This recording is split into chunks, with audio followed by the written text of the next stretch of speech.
Welcome all the viewers to this lecture series Question and Answer on Land Laws। पिछले lecture में मैंने कहा था कि बहुत सारे प्रश्न हैं उसमें बचे हुए हैं, वो कुछ छूटे हुए प्रश्न का आज मैं उत्तर देना चाहूँगा। उसमें कुछ पुराना भी और नया भी है, तो जैसे जैसे हमको मौका मिला उस सब प्रश्न को हमने नोट किया है और नोट करके छूटे हुए प्रश्नों में से आज कुछ प्रश्नों का उत्तर दे रहे हैं। तो सबसे पहला प्रश्न लेते हैं गिरीश यादव का। गिरीश यादव, जहाँ तक हमको याद पड़ता है, ये झारखंड से हैं, या तो देवघर से या संथाल परगना के और किसी दूसरे जगह से हैं। तो उनका प्रश्न बहुत छोटा है, इसलिए सबसे पहले उनका लेते हैं। वो पहले भी एक बार पूछे थे और हमको लगता है कि हम इसका जवाब दे चुके थे, फिर भी दोबारा ही सवाल पूछे हैं, इसलिए आज हम विशेष रूप से इनका जवाब दे रहे हैं। और सबसे पहला प्रश्न गिरीश यादव का ही लेते हैं। इन्होंने कहा कि बसौरी रैयत क्या होता है। तो बसौरी रैयत को समझने के लिए बसौरी शब्द कहाँ से उत्पन्न हुआ है ये जानिए। बास एक शब्द है। बास शब्द का माने होता है मकान या रहने का स्थान, और जो निवासी है, जो रहता है किसी मकान में, इनहेबिटेंट या ड्वेलर या नेटिव, गांव में जैसे रहता है, तो उसको भी बास कहते हैं। तो बास वाला जमीन को बासगीत जमीन कहते हैं। तो जो रैयत के पास कोई जमीन नहीं है खेती का, गांव में रहता है लेकिन उसके पास कोई खेती की जमीन है, यानी कि खेती नहीं करता है, तो वो नन कल्टीवेटर है, एग्रीकल्चरिस्ट नहीं है, उसके पास खेत नहीं, खेती नहीं करता, लेकिन रहने का मकान उसका है। तो अगर रहने का मकान उसका है तो उस मकान का भी एक रेंट लगता है। उस रेंट को लगान नहीं कहते हैं, भू राजस्व नहीं कहते हैं, उसको ग्राउंड रेंट बोलते हैं। तो ग्राउंड रेंट जो होता है वो रहायशी मकान के लिए, चाहे उस पर झोपड़ी बना हुआ हो या टीन का सेट दिया हुआ हो या पक्का मकान बना हुआ हो, तो जो भी वैसा रैयत है गांव में जिसका सिर्फ मकान है और खेती की ज़मीन नहीं, इसका मतलब है कि किसी भी ज़मीन पर वो है तो वो ज़मींदार के मर्जी से, अनुमति से या उसके दिए हुए कब्जा के अनुसार से उस पर वो वास कर रहा है। और अगर वो वास कर रहा है और ज़मींदार उससे कुछ ले रहा है उसके बदले में, तो उसको रैयती राइट हो जाता है। तो वो रैयती राइट, खेती करने का जो रैयती राइट नहीं है, उसको बोलते हैं बसौरी रैयत, यानी कि ग्राउंड रेंट दे रहा है और मकान में रह रहा है, तो उसको लैंडलॉर्ड हटा नहीं सकता है, उसको रैयती राइट उसमें हो गया, वो जब तक रेंट देते रहेगा उसमें रहेगा। तो इसी को बोलते हैं बसौरी रैयत। बसौरी रैयत का मतलब ऐसा रैयत जो लगान नहीं देता है, भू राजस्व नहीं देता है, सिर्फ मकान उसके पास है और मकान में रहने के एवज में जिस जमीन पर मकान बना हुआ उसका वो ग्राउंड रेंट देता है, तो उसको ग्राउंड रेंट बोलते हैं और उसी को बसौरी रैयत बोलते हैं। बसौरी का सीधा मतलब हुआ ग्राउंड रेंट, तो वैसा रैयत जो ग्राउंड रेंट रहता है उसको बसौरी रैयत कहते हैं। ये आप समझ गए होंगे। उसके बाद दूसरा प्रश्न है वरुण कुमार मधेपुरा का। इनका प्रश्न है कि CS खतियान में 2 एकड़ 45 डिसमिल जमीन इनका है, लेकिन जब RS खतियान बना तो सिर्फ 45 डिसमिल का बना, लेकिन नक्शा जो बना RS का उसमें 2 एकड़ 45 हो गया, और इनको जो रसीद कटता है वो 45 डिसमिल का है। अब इनको पूछना है कि खतियान में सुधार हो सकता है कि नहीं हो सकता है। फिर इन्होंने 2 पेज का कोई डॉक्यूमेंट भी भेजा है, लेकिन बहुत कोशिश करने के बाद वो डॉक्यूमेंट नहीं खुला है। तो अगर और इस पर और विस्तृत जानकारी चाहते हैं वरुण कुमार, तो जो 2 पेज हमको भेजे हैं उसको आप फ्रेश टाइप करा करके फिर दोबारा भेज सकते हैं, लेकिन अभी हम आपके प्रश्न का उत्तर दे सकते हैं। रिविजनल सर्वे में अगर गलती हो गया खतियान में, अराजी में, और नक्शा सही है और आपका कब्जा सही है, तो सुधार की प्रक्रिया के लिए सर्वे में 106 BT एक्ट, दफ़ा 106 BT एक्ट में केस होता है। लेकिन अब कितना दिन पहले रिविजनल सर्वे हुआ ये आपने नहीं लिखा है, तो अब तो लिमिटेशन भी लग गया होगा, बहुत दिन हो गया होगा। अगर वहाँ पर रेवेन्यू कोर्ट है, सर्वे सेटलमेंट का जो कोर्ट होता है, रेवेन्यू कोर्ट, जहाँ पर 106 BT एक्ट का केस दायर होता है, उसको पावर सब सिविल कोर्ट का दिया हुआ है, लेकिन रेवेन्यू पदाधिकारी उसके लिए नियुक्त होता है। रेवेन्यू कोर्ट करके लोग जानते हैं।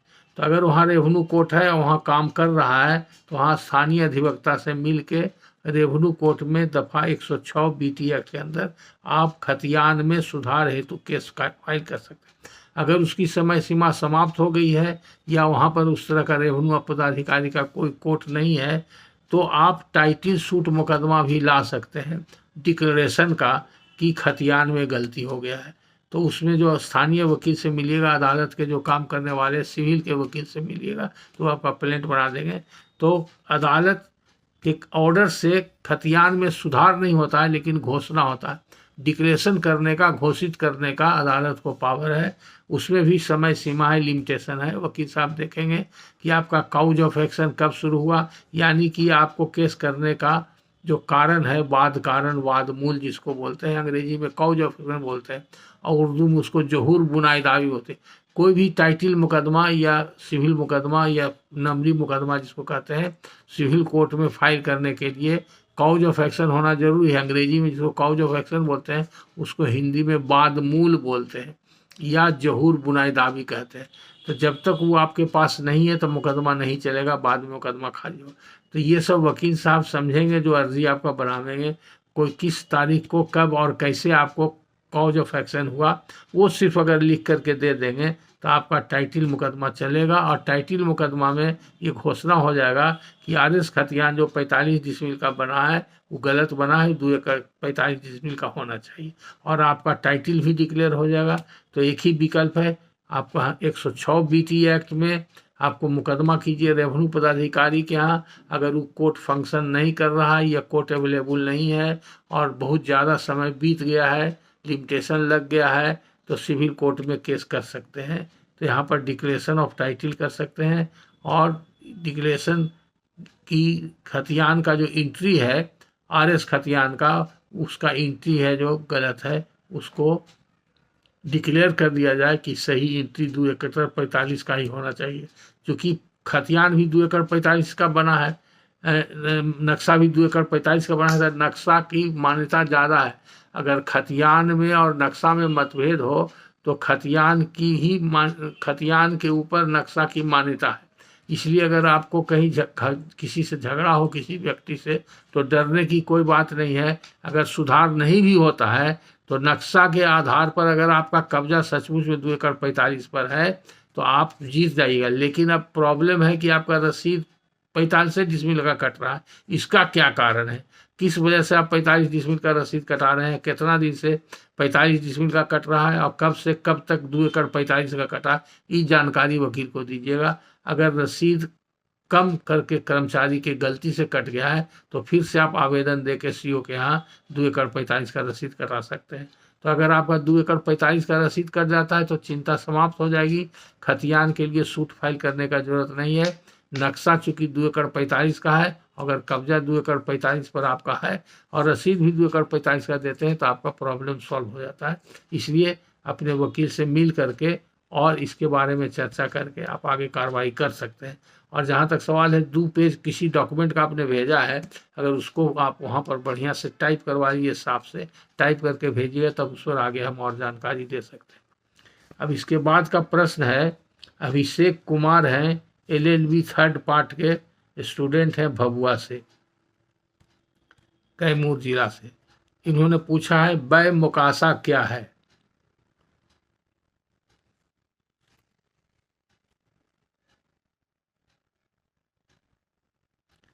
और इसके पहले भी इन्होंने कई प्रश्न पूछा था, बीच बीच में कई प्रश्न पूछते हैं।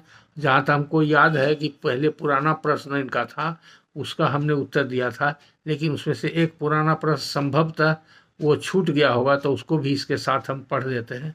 तो इनका प्रश्न है कि अगर बंटवारा का कोई डिक्री होता है और तख्ताबंदी करने के लिए एडवोकेट कमिश्नर रिपोर्ट देते हैं तख्ताबंदी को, तो कोर्ट को क्या पावर है, कोर्ट उस रिपोर्ट को स्वीकार करने के लिए बाध्य है कि उसको अस्वीकार भी कर सकता है, और इस संबंध में वो जानकारी चाहते हैं। तो ये दोनों प्रश्न का एकाएक ही हम उत्तर दे रहे हैं, 1 बाय 1 करके उत्तर दे रहे हैं। सबसे पहला बै मोकासा। बै मुकासा सिर्फ मोहम्मडन में होता है, हिंदू लॉ में बै मुकासा नहीं है और कहीं भी किसी भी एक्ट में बै मुकासा का जिक्र नहीं है। बै का मतलब होता है सेल, बै का मतलब सेल, बिक्री करना, बेचना। तो मुकासा का क्या मतलब है? तो अगर दैन महर के एवज में बिक्री किया जाता है तब उसको बै मुकासा कहते हैं। अब दैन महर किसको कहते हैं? तो दैन महर कहाँ होता है? जब मुसलमान व्यक्ति कोई शादी करता है, मुस्लिम औरत के साथ शादी करता है, तो मुस्लिम धर्म के, इस्लाम धर्म के अनुसार वो दोनों के बीच मैरिज जो होता है, शादी एक कॉन्ट्रैक्ट है। और कॉन्ट्रैक्ट, जब कोई भी एग्रीमेंट या कॉन्ट्रैक्ट होता है, वैलिड कॉन्ट्रैक्ट के लिए प्रतिफल चाहिए, कंसिडरेशन चाहिए। जैसे राम ने जमीन बेचने के लिए श्याम से एग्रीमेंट किया, तो एग्रीमेंट किया बेचने का, तो उसमें कुछ रुपया होना चाहिए, एडवांस होना चाहिए, 10,000, 5,000, 1,000 जो भी हो, और कितना उसका मूल्य है ये भी होना चाहिए। अगर बिना मूल्य के बेचने का कर दिया तो वैलिड नहीं हुआ। तो उसी तरह से जब शादी कॉन्ट्रैक्ट होता है इस्लाम धर्म के हिसाब से, तो कॉन्ट्रैक्ट के लिए कोई प्रतिफल होना चाहिए। तो जो प्रतिफल होता है, कंसिडरेशन ऑफ मैरिज, उसी को बोलते हैं डावर, अंग्रेजी में डावर और हिंदी में उसको दैन महर बोलते हैं। तो हस्बैंड जो है तय करता है, वाइफ को देने के लिए हस्बैंड एक्सेप्ट करता है और वाइफ की तरफ से डिमांड किया जाता है और दोनों के बीच एग्रीमेंट होता है कि कितना दैन महर होगा। दैन महर जब एक्सेप्ट हो गया तब या तो तुरंत दैन महर दे दिया जाए या बाद में दिया जाए। दैन महर दो तरह का होता है, एक प्रॉम्प्ट डाबर बोलते हैं, एक डेफर्ड डाबर होता है। तो बाद में जो दिया जाता है उसको डेफर्ड डाबर कहते हैं, और प्रॉम्प्ट डाबर जो है तुरंत दिया जाता है या मांगने पर दिया जाता है। तो किसी भी प्रकार से दोनों पक्षों में शादी के लिए अगर दैन महर निश्चित हो गया और वो आदमी या तो प्रॉम्प्ट डाबर हो या डेफर्ड डाबर हो, वो जो रकम निर्धारित हुआ दैन महर का, वो रकम वो नहीं दे सका, हस्बैंड वाइफ को नहीं दे सका, तो उसको अधिकार है कि उस बकाया राशि में, वो एक तरह से वो बकाया राशि रहेगा, उसके ज़िंदगी भर वो अगर नहीं देगा तो बाकी रहेगा, उसमें लिमिटेशन नहीं लगता है, ख़त्म नहीं होता। अगर वो मर जाएगा तो वो हस्बैंड के संपत्ति पर भी वो चार्ज के रूप में खड़ा रहेगा, वो कर्जा के रूप में खड़ा रहेगा, तो उसके संपत्ति से वो वसूल किया जाएगा। अगर संपत्ति उसके बाल बच्चा को मिल जाता है, उसके वारिस को मिल जाता है, तो उससे भी उसी संपत्ति के जरिए वसूल करने का पत्नी को अधिकार होता है। तो बहुत से लोग क्या करते हैं कि अपने जीवन में रकम जितना तय किए किसी कारणवश नहीं दे सके, तो उसके बदले में कुछ ज़मीन जायदाद मकान जो भी हो वो दे देते हैं। तो लिख देते हैं, डॉक्यूमेंट लिखते हैं, तो उस डॉक्यूमेंट में लिखते हैं कि इतना रुपया इनका दैन महर बकाया है, उसके एवज में हम इतना ज़मीन इनको दे रहे हैं।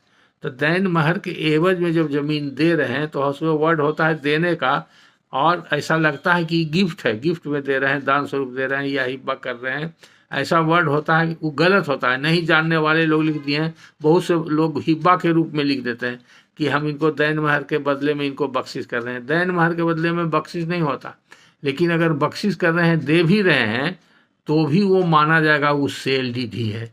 तो अगर कोई मुसलमान अपने दैन महर के बकाया के, अपनी बीवी के दैन महर के बकाया के एवज में कोई अचल संपत्ति उसको लिखित रूप में या मौखिक रूप में देता है, तो उस ट्रांजैक्शन को बै मुकासा कहते हैं।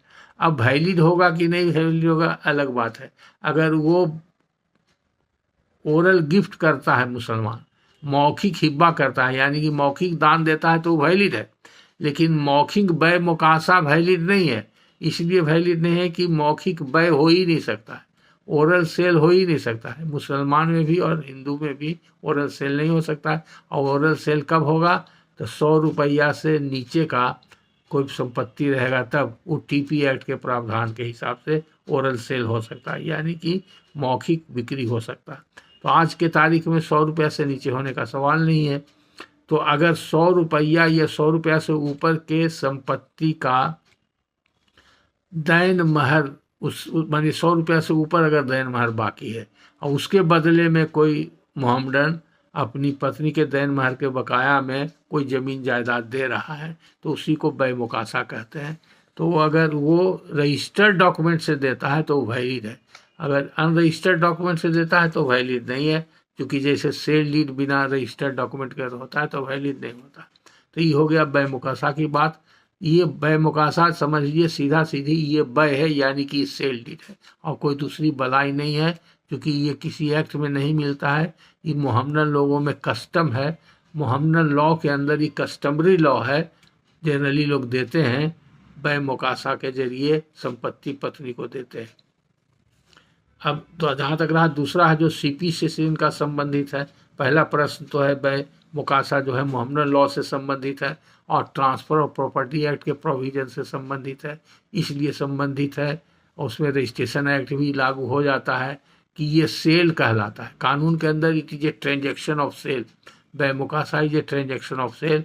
तो ट्रांजेक्शन ऑफ सेल अगर है तो it is dependent upon the provisions of Indian Registration Act as well as the Transfer of Property Act। Transfer of property act के सेक्शन 54 में सेल डिफाइंड है, और सेल कैसे होगा ये लिखा हुआ है, कितना वैल्यू का होगा तो रजिस्टर्ड इंस्ट्रूमेंट से होगा। और सेक्शन 17 रजिस्ट्रेशन एक्ट के सब क्लॉज 1 में भी लिखा हुआ है कि अगर कोई नॉन टेस्टामेंट्री डॉक्यूमेंट है और उससे राइट टाइटल इंटरेस्ट 100 रुपया या 100 रुपया से ऊपर के अचल संपत्ति में क्रिएट होता है या एक्सटिंग्विश होता है तो उसमें रजिस्ट्री करना जरूरी है, तभी वैलिड होगा।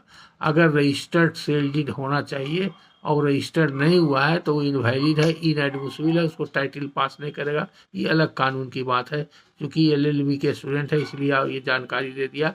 ऐसे तो एक लाइन में आपका आंसर यही कि बै मुकासा का मतलब सेल डीड। दूसरा रहा एडवोकेट कमिश्नर के रिपोर्ट। तो ऑर्डर 26 पढ़िएगा। ऑर्डर 26 में कमिश्नर बहाल होता है बंटवारा करने के लिए, जिसको तख्ताबंदी की कार्रवाई करते हैं। तो जो कमिश्नर रिपोर्ट देता है पार्टीशन का शेड्यूल बना के रिपोर्ट देता है, ऑर्डर 26 रूल 13। तो कोर्ट को पावर है कि उस रिपोर्ट को एक्सेप्ट कर ले। जब एक्सेप्ट कर लेगा तो वही रिपोर्ट है जो फाइनल डिग्री बन जाता है। और अगर कोर्ट समझता है कि गलती हुआ है, किसी पार्टी ने ऑब्जेक्शन दिया है, ऑब्जेक्शन सुनने के बाद कमिश्नर रिपोर्ट से सेटिस्फाइड नहीं है कोर्ट, तो उसको रिजेक्ट कर सकता है। तो उसको दोनों पावर है, एक्सेप्ट करने का भी पावर है और रिजेक्ट करने का। अब रिजेक्ट करने पर क्या होगा, जब रिजेक्ट करेगा तो फिर से उसी कमिश्नर को भी दे सकता है जो जो खामियां हैं गलतियां हुई है उसको पॉइंट आउट करते हुए कि इसको सुधार करके दोबारा रिपोर्ट दीजिए, या उस रिपोर्ट को कैंसिल करके सेट असाइड करके दूसरा कमिश्नर बहाल करके और फिर से उसका तख्ताबंदी का कार्रवाई करके और रिपोर्ट मांगेगा। तो ये सीपीसी के प्रावधान के अनुसार होता है। तो आप समझ गए अभिषेक जी, दोनों प्रश्न का आपका उत्तर हो। अब इसके बाद प्रश्न आता है मंजय महतो रांची। कल पिछला लेक्चर में इनके प्रश्न के बारे में कुछ दिए थे, फिर भी ये परेशान लग रहे हैं और बार बार लिख रहे हैं और फिर डिटेल में लिख करके भेजे हैं। और फॉर्म एम का भी इन्होंने फ़ोटोकॉपी भेजा है और दो फ़ोटोकॉपी भेजा है। उसको बहुत मुश्किल से हम फिर पढ़े हैं और पढ़ के समझे हैं। तो हमने पहले भी कहा था, फिर आज मंजय महतो आपको कह रहे हैं कि आपका ज़मीन रईती था, आपके खतियान में था, और अगर आपका ज़मीन रईती था तो ज़मींदारी उन्मूलन तक ज़मींदार का रसीद आपके पास है कि नहीं, पहला प्रश्न। दूसरा, अगर ज़मींदारी उन्मूलन होने तक आपके पास ज़मींदारी रसीद है तो ज़मींदार ने रिटर्न जमाबंदी आपके नाम में दिया कि नहीं दिया। तीसरा प्रश्न, अगर रिटर्न जमाबंदी दिया तो उसके आधार पर 1955-56 में पहला रजिस्टर टू बिहार सरकार का जो बना उसमें आपके नाम से जमाबंदी आपके पूर्वज के नाम से कायम हुआ कि नहीं।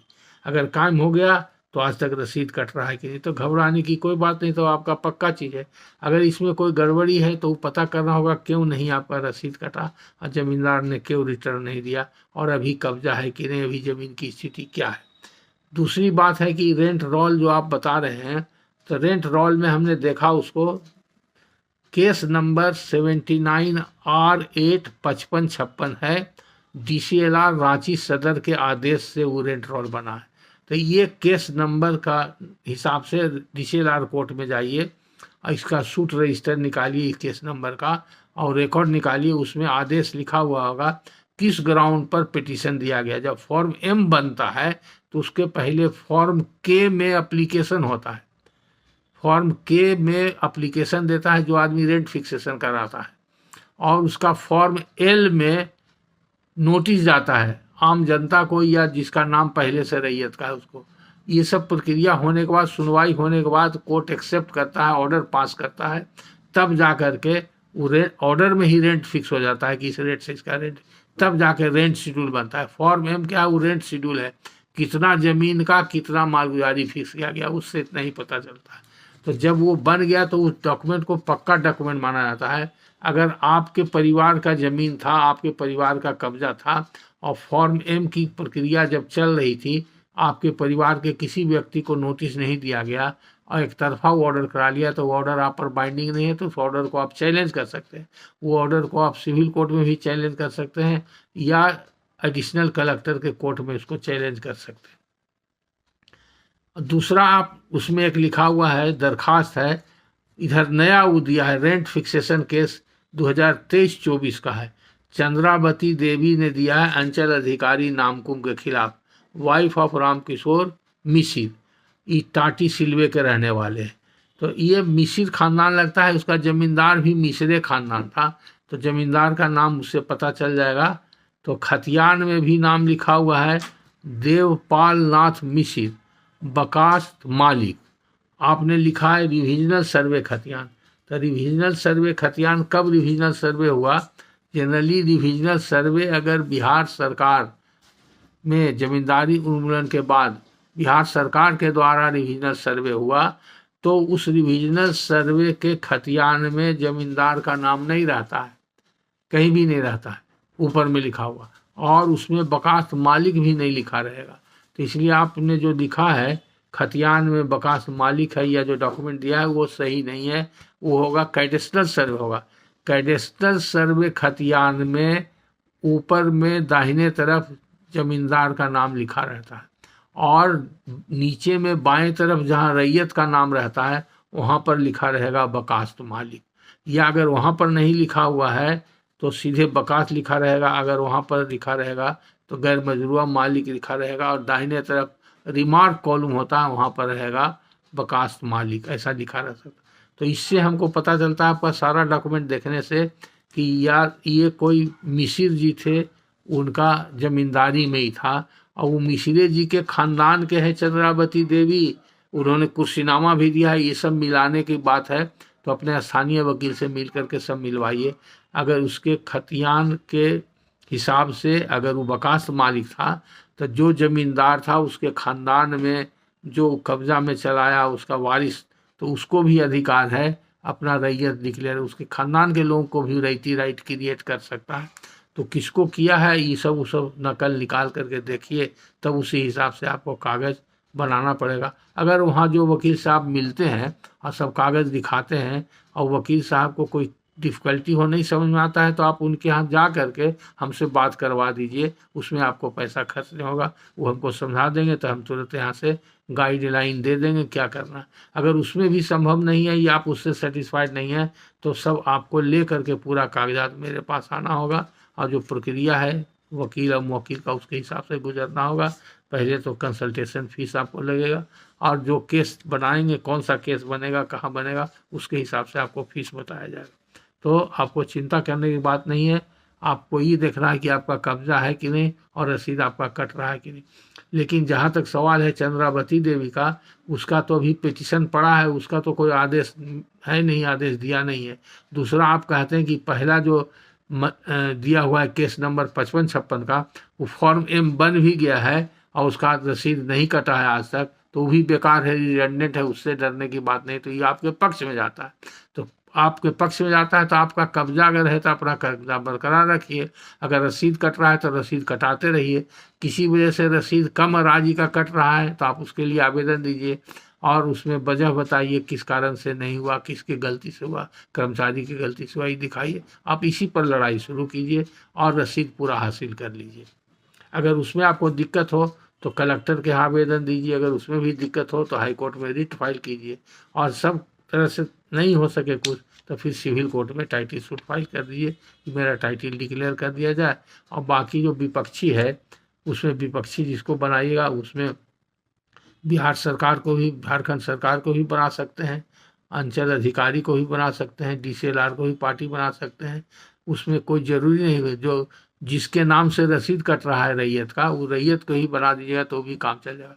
लेकिन सरकार को भी बना देते हैं सिविल कोर्ट में, तो उसमें कोई हर्ज नहीं, उसमें कोई विशेष खर्चा नहीं है। सरकारी पदाधिकारी और सरकार के खिलाफ टाइटल करने पर उस टाइटल फाइल करने के पहले धारा 80 सीपीसी के अंतर्गत नोटिस देना पड़ता है। तो जो वकील के पास जाइएगा वो ज़रूर बना देंगे, वो जानते होंगे और समझ जाएंगे। अब इसके बाद का प्रश्न है अभय। अभय क्या करते हैं इन्होंने नहीं लिखा है, लेकिन इन्होंने जगह दिया है वैशाली। वैशाली से अभय, इनका कुछ प्रश्न है, बहुत छोटा सा है। दानाबंदी, मनहुंडा, मनखप, चौराहा का माने जानना चाहते हैं क्या होता है, और उन्होंने रेफरेंस दिया है 48B बीटी एक्ट। ठीक है, बीटी एक्ट में ये सब वर्ड आया है, दानाबंदी, मनहुंडा, मनखप और चौराहा। इसके पहले इसके बारे में आपको बताएं, समझने के लिए ये जान लीजिए कि इसका बहुत सा इसमें जो वर्ड है उसके अलावे भी और वर्ड है। उसमें वर्ड है मन ड्योढ़ा, सेवैया, बंध की, पौनी, सुध भरना और किश्ती। ये सब वर्ड भी मिलता जुलता है। वहाँ पर है मनहुंडा तो यहाँ पर है मन ड्योढ़ा, और वहाँ पर मनखप है तो यहाँ पर है सेवैया। तो ये दोनों तरह के कानून में इसका प्रयोग होता है, यानी कि टेनेंसी एक्ट में भी जो आपने लिखा है 48B का, उसके अंतर्गत ये सब वर्ड आया है, वो सही है। उसके अलावे मनी लेंडर्स एक्ट में भी इस तरह का वर्ड का यूज होता है। मनी लेंडर्स एक्ट किस बात के लिए था? पहले जो गांव देहात में जो बैंकिंग सिस्टम नहीं था, तो गांव में छोटे छोटे जो व्यापारी लोग थे वो लोग सूद पर रुपया देते थे। तो रुपया देते थे, कैश भी सूद पर लगाते थे, और कैश के अलावे अगर उनके पास अनाज का गोडाउन है तो अनाज भी देते थे, और उसमें भी सूद के बदले अनाज ही लेते थे। तो वो मनी लेंडर्स लोगों के लिए कानून बना था सबसे पहले 39 में, और मनी लेंडर्स लोग बहुत अत्याचार करने लगे और ज़मीन जायदाद नीलाम करा लेते थे, बहुत कड़ा सूद लेते थे। तो उस सबको सुधार करने के लिए 1939 में कानून बना। फिर उस कानून में सुधार किया गया, कुछ गड़बड़ी थी उसके वजह से 1974 में फिर मनी लेंडर्स एक्ट बना, और उसमें बहुत सा प्रावधान नया नया जोड़ा गया। तो उसमें है कि इस तरह का जो लोन देता था महाजन लोग, तो वो भी लोन देता था। जैसे मान लीजिए कोई व्यक्ति है, महाजन के पास पहले क्या था, इकोनॉमिक्स अगर पढ़े होंगे अर्थशास्त्र के हिसाब से, उसमें क्या था, वाटर सिस्टम कहलाता था। पहले रुपया का लेन देन का उतना प्रचलन नहीं था। तो एक आदमी के पास कोई एक सामान है, दूसरे आदमी के पास दूसरा सामान है, तो सामान से ही अदला बदली। मान लीजिए कोई किसान है, उसके पास धान है, वो धान अपना दे दिया किसको, तो ग्वाला को दिया, उसके पास गाय भैंस है, वो दूध दही घी उसके बदले में दे दिया। या किसान है, वो अपना सब्जी दे दिया, और दूसरे किसान के पास चावल है तो उसके बदले में थोड़ा चावल दे दिया। तो कैसे किस हिसाब से लेन देन होगा, ये वाटर सिस्टम से चलता था। किसी आदमी को यहाँ कोई काम कर दिया मजदूरी में, तो उसको रुपया नहीं देकर के उसको चावल दे दिया, आटा दे दिया, रोटी दे दिया, खाने के लिए दिया। तो इस तरह से वाटर सिस्टम चलता था, लेन देन होता था। तो जमींदार लोग जैसे देता था, ये जो लैंड मनी लेंडर लोग मनी लेंडिंग का काम करता था, सूद पर रोजगार करता था। तो अगर कैश देता था तो उसमें कैश सूद लेता था। अगर काइंड में देता था, जैसे कि एक मन, कोई महाजन है, एक मन धान किसी रैयत ने या कोई व्यक्ति ने, ग्रामीण ने उससे एक मन लिया, लोन पर लिया, कर्जा में लिया, तो उसका तो कुछ सूद देना पड़ेगा। वो महाजन को क्या फ़ायदा हुआ? तो उसमें 1 साल के लिए या 6 महीना के लिए या 3 महीना का जो भी एग्रीमेंट हुआ, तो कहेगा कि ठीक है, हम 1 मन देते हैं आपको, 1 साल के लिए देते हैं। 1 साल पूरेगा तो हम 1.5 मन इसके बदले में धान आपसे लेंगे। तो किसान को क्या हुआ कि जब तक उसका अपना फसल नहीं आया तब तक उससे काम चलाया, फिर जब उपज हुआ तो 1.5 मन दे दिया। तो ये हुआ लोन लेने देने का। उसी तरह से सेवैया हुआ, अगर 1 मन देते हैं तो हम 1.25 मन आपको लौटा देंगे, तो उसको सेवैया बोलते थे। तो इसके लिए ज़मीन को रेहन या बंधक या मॉर्गेज भी करना पड़ता था, तो उसको बोलते थे, सूद भरना भी बोलते थे। तो सूद नगद भी देते थे या उसको अनाज के रूप में देते थे। अब जब ये बटाईदारी का सिस्टम आया बीटी एक्ट में, तो बटैया देने लगे, तो बटैया का अलग अलग इलाके में बटाई पर मेरा जो लेक्चर है 48 बीटी एक्ट के बारे में ही लेक्चर दिए हैं, उसमें भी आप सुनिएगा देखिएगा। तो उसमें भी है कि तरह तरह से लोग अलग अलग क्षेत्र में अलग अलग तरह से उसका रिवाज था। जैसे कहीं आधा आधी लेते थे, अगर 1 मन फसल हुआ तो आधा लिया जो रैयत है, आधा अंडर रैयत यानी कि बटेदार ले लिया। तो ये सीधा इसी से बटाई, बांटने से बंटवारा करने से बटाई शब्द की उत्पत्ति हुई। तो बटाई पर जोत रहा है, इसका माने वो बटाईदार है, बटाईदार है इसका माने वो अंडर रैयत है। अब उसका एक दानाबंदी होता है, ये झंझट वाला है। ये दानाबंदी पहले जमींदार लोग क्या करता था, जब काइंड रेंट था, जमींदार लोग भी पहले जो है नगद रुपया नहीं लेता था लगान में, जमींदार लोग पहले उपज में ही लेता था। तो उपज में ही लेता था, तो इसीलिए बाद में रेंट कम्यूटेशन बीटी एक्ट में अमेंडमेंट किया गया, सेक्शन 112 दफ़ा 112 बीटी एक्ट में रेंट कम्यूटेशन का, यानी कि भावली से नकदी करने का उस समय उसमें प्रावधान बनाया गया, या 48 बीटी एक्ट में प्रावधान बनाया गया रेंट कम्यूटेशन का। तो वो भावली से नकदी करने का उसका प्रावधान था। तो उसमें केस करना पड़ता था, केस करने के बाद तो उसमें दिक्कत क्या होता था, इसलिए बाद में कानून में सुधार हुआ कि जब एक रैयत है जिसके पास 4 प्लॉट है, 4 प्लॉट में वो धान लगाया, किसी में धान बहुत बढ़िया हुआ, किसी में एकदम खराब हुआ, किसी में मध्यम हुआ, और वो उसका जो रेंट लेता था तो वो कहता था जमींदार की हम 1 मन में 5 सेर लेंगे आपसे रेंट। तो जो 1 मन वो कैसे मानता था, एक बीघा में या 1 कट्ठा में 1 मन होगा, कोई रेट तय करता था। तो मान लीजिए कि जो सबसे बढ़िया जिसमें फर्स्ट क्लास है 1 कट्ठा में ही 1 मन धान हो गया, उसी को रेट मान लिया सभी तीनों खेत का, जबकि और सब केस में बहुत कम प्रोड्यूस हुआ है। तो जिसमें कम उपज हुआ है उसको जमींदार मानने के लिए तैयार नहीं होता था, और रैयत है जो कहता था कि सबसे कम वाला है उसको मानिए, और उसके हिसाब से तय कीजिए। बराबर दोनों में झंझट होता था। तो झंझट होता था तो उसको दानाबंदी बोलते थे, एसरटेन किया जाता था, उसका एवरेज निकाला जाता था, उसको वर्ड बोलते हैं भावली दानाबंदी। तो उसमें क्या होता था कि जमींदार का कोई प्रतिनिधि, गुमस्ता, पटवारी, गोराइत, बराहिल जो रहता था, और रैयत अपने या रैयत का कोई आदमी रहा। तो 3 खेत है, अलग अलग खेत में धान लगा हुआ है, तो हर खेत में मान लिए कि थोड़ा सा 4 हाथ चौड़ा 4 हाथ लंबा एक क्षेत्रफल चुन लिया, और उसमें से धान का फसल काट लिया, और उसका वजन कर दिया कि इतना में कितना हुआ। फिर दूसरे खेत में उतना ही क्षेत्रफल में फिर धान का फसल ऊपर से काट लिया, और उसको धान को तौला कि कितना हुआ। तो तीनों चारों खेत में वो सबका मान लीजिए किसी में आया 5 किलो, किसी में आया 2 किलो, किसी में आया 1 किलो, किसी में आया 4 किलो। तो चारों को मिला के उसका औसत निकाला जाता था। तो औसत निकाल के तीनों खेत का जितना उसका उपज हुआ उसके हिसाब से उसका लगान निर्धारित होता था। तो उसी के लिए भावली दानाबंदी कहते थे। और जहाँ तक मनहुंडा का सवाल है, तो मनहुंडा का मन से ही तय हो जाता था कि हम इतना मन लेंगे। तो उसको मनहुंडा, तुमको जितना उपज हो, मान लिए हम 1 बीघा खेत दिए, हम उसको कहे कि इसमें हम तुमसे 1 मन लेंगे। अब उसको हो सकता है कि 1 ही मन उपज हुआ हो, तो मन अगर हुंडा है तो वो 1 मन उसको देने के लिए बात है, उसको कुछ नहीं बचेगा। अगर उसको 10 मन हुआ तो 9 मन बच जाएगा। तो इसलिए कहीं कहीं फायदा भी हो जाता था रैयत को, कहीं कहीं नुकसान भी होता था, मन हुंडा चलता था। उसी तरह से मनखब भी उसी तरह से होता था। फिर चौराहा उसी को बोलते हैं। चौराहा इसलिए बोलते हैं कि चावल लिया जाता था। जैसे मान लिए कि 1 बीघा खेत दिया किसी को, तो उसमें तय कर लिया कि प्रत्येक 1 बीघा में हम 1 मन चावल लेंगे। तो इसको चौराहा बोलते हैं। चावल से ही चौराहा हुआ है, यानी कि एक तरह का ये पट्टा होता है, ये लीज होता है। तो ऐसे भी एक रैयत जो जोतता है जमींदार, तो वो एक तरह से वो लीज ही है, वो पट्टा है, लैंडलॉर्ड और टेनेंट का रिलेशनशिप है। तो वो रैयत और माली का रिश्ता है। तो उसी तरह से ये चौराहा में होता है।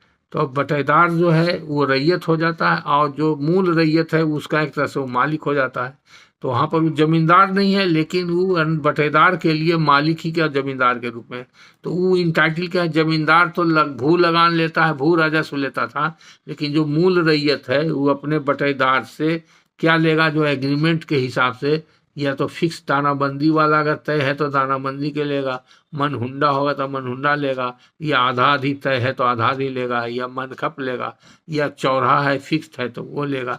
लेकिन ये सब बटेदारी के कैटेगरी में आता है। बटेदार का माने लीज यानी कि पट्टा, ठीका या मुकर्री कह सकते हैं। तो जब फिक्स हो जाता है तब वो जनरली पट्टा ही कहलाता है। मनखप, मनहुंडा, मन और चौराहा और दानाबंदी ये सब लीज में एक तरह से फिक्स्ड हो जाता है। और अदरवाइज आधा आधी, तो ज़्यादातर इलाके में बिहार में आधा आधी या 30 शेर और 10 शेर या 22 शेर 18 शेर ऐसे इस तरह से बटाई करने का बना हुआ है प्रावधान। तो आप समझ गए, भौली, दानाबंदी, मनहुंडा, मनखप, चौराहा ये सब बीटी एक्ट के अंदर आया है, और मनी लेंडर्स एक्ट के अंदर भी ये सब इसी तरह का शब्द आता है।